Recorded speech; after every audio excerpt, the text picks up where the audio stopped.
South Africa, a nation on its knees, battered by the shadows of corruption that have choked the life out of our dreams for far too long. But listen closely, because right now, in the heart of our beloved nation, God is whispering no. He's roaring a message of hope and fire. He's showing us signs clear as the dawn breaking over Table Mountain that it's time to rise up, dust off the chains of syndicated criminality, and reclaim the rainbow we've all fought so hard for. God loves South Africa, make no mistake about it. He's given us warriors in uniform and leaders with spines of steel to expose the rot, and he's telling us loud and clear, good will triumph over evil. This is our time of visitation, the end of the road for the thieves in high places. The signs are everywhere. In the brave voices breaking silence, in the inquiry shaking the foundations of power, in the quiet strength of those who've been marginalized but never broken. And today, I'm going to take you deep into one of those signs. A story that's not just news, but a divine call to action. It's the tale of two generals who stare down the beast of corruption, backed by visions of leaders like Peter Grunewald and Corny Mulder, who remind us that true change comes from fixing what's broken, no matter the color of your skin or the echoes of your past. Pull up a chair, turn up the volume, because this isn't just a report, it's the heartbeat of a nation awakening. Let me paint the picture for you, starting from that fateful day in July 2025. When Lieutenant General Nhlanhla Mkhwanazi stepped up to the podium in an unscheduled press conference that sent shockwaves through the corridors of power. Can you feel the tension in the air? The room packed with journalists, cameras flashing like lightning in a high-veiled storm, and there stands Mkhwanazi, a man who spent his life in the trenches of law enforcement, his voice steady but laced with the kind of righteous fury that only comes from seeing too much injustice up close. He didn't mince words, he laid it all bare. He accused Police Minister Senzo Mchunu of unlawfully disbanding the Specialized Political Killings Task Team, that brave unit probing the bloody murders ripping through KwaZulu-Natal. Imagine it, 121 active case dockets, lives hanging in the balance, snatched away and dumped at national headquarters, left to gather dust while families wait in agony for justice that never comes. Mkhwanazi's eyes must have burned with frustration as he described how National Police Commissioner General Fanny Masemola himself resisted that order, calling it suspicious, overreaching, beyond the minister's authority. But it didn't stop there. Oh no, this was just the tip of the iceberg. Mkhwanazi dove deeper, exposing links that make your blood run cold, financial ties between the minister and businessman Vusimuzi Katmatlala, a man facing attempted murder charges, text messages, payments allegedly funneled to boost the minister's political climb, and a whopping 360 million rands, irregular tender for police healthcare, awarded to Matlala's company before it was yanked back. He even called out the minister for lying to Parliament about his connections to another ANC-linked figure, Brown Mogatsi. And then, the gut punch, Mkhwanazi warned of a sinister collusion, a web spun between criminals, senior cops, prosecutors, intelligence operatives, and even whispers of judicial rot. He said it plain, our justice system is on the brink of total collapse.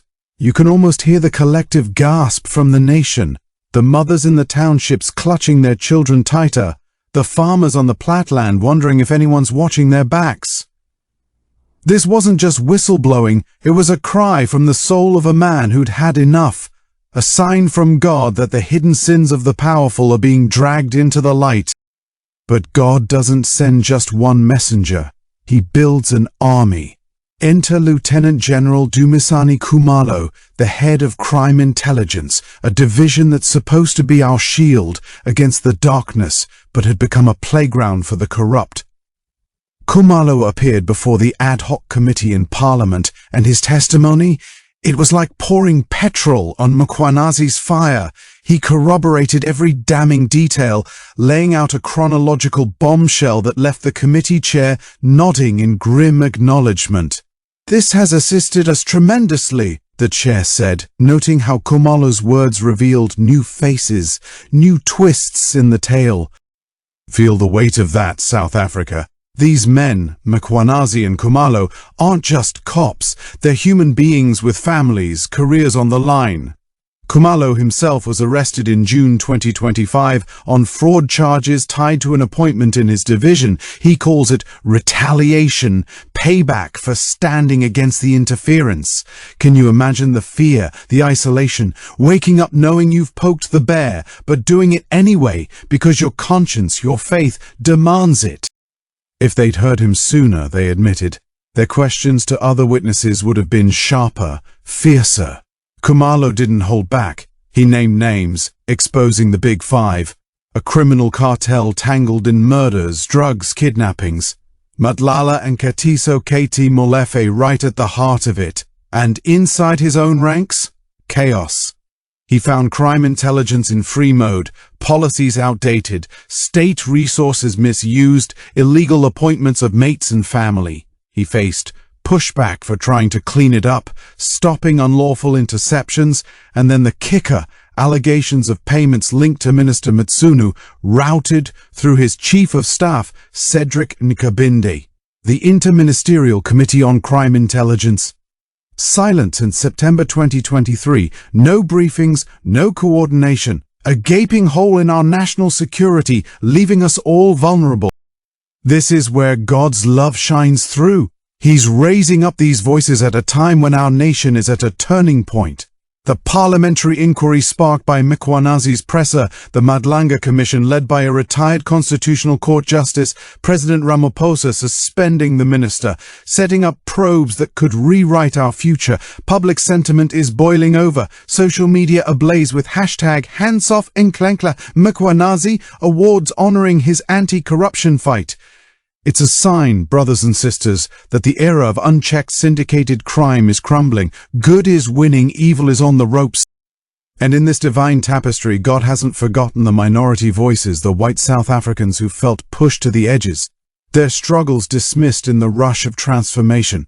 Look at Dr. Peter Groenewald, a leader whose vision cuts through the noise like a Karoo wind.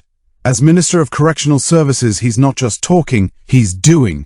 Raids in prisons to smash criminal networks, ditching those bloated, corrupt food tenders in favor of inmate-led production that builds skills and self-reliance. His supporters see him as the problem solver we need, a potential president in 2029 who'll enforce law and order, end cadre deployment, professionalize the public service. It's about merit, equality under the law, strong institutions that protect everyone, black, white, colored, Indian.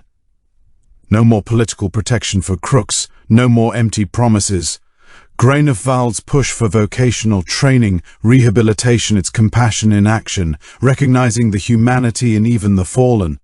Some black commentators, church leaders, they're saying it out loud. This man represents the order we crave, the fixing of a broken state. It's stirring empathy across divides, showing that suffering from corruption hits us all, but especially those minorities who've seen their farms targeted, their voices drowned out. Groenewald's appeal is broadening, a sign that God is weaving unity from division.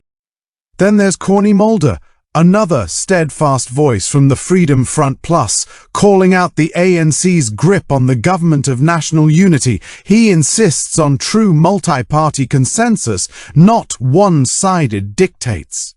In a landscape where minorities feel excluded, Mulder's critique resonates. It's about fairness, about ensuring every South African, including the white community with its rich history of building and innovating, has a seat at the table. Their frustrations? Real. The inequality that leaves them feeling like outsiders in their own land. The misunderstandings that paint them as relics rather than partners in progress. But here's the conviction. God is using these men to show that inclusion means everyone. That the end of corruption paves the way for a new South Africa where merit trumps connections. Where white South Africans can thrive alongside their brothers and sisters without fear or favoritism. The collective outlook? It's contested, sure, but the signs point to hope. Mkhwanazi's exposures, Khumalo's bravery, Groenewald's reforms, Mulder's push for balance. No established facts yet on a unified front, but the momentum is building. Public debates rage on social media, frustration with the status quo opening doors to alternative leadership. It's God's visitation, urging us to face reality. Corruption's road ends here. South Africans. This isn't abstract. It's the pain of unsolved murders in KZN, the betrayal in tender scandals, the daily grind of a justice system teetering. But it's also the triumph of truth-tellers, the empathy for those suffering in silence. Minority white South Africans have borne their share, farms under siege, opportunities skewed, a sense of exclusion that breeds deep hurt. Yet God's signs say, rise up together. The Madlanga Commission, the Ad Hoc Committee, these are tools in his hands. Public anticipation is electric, contrasting with past commissions that fizzled. This time, it's different. Accountability is coming, arrests, reforms. The committee chairs call for rigorous oversight. That's our cue.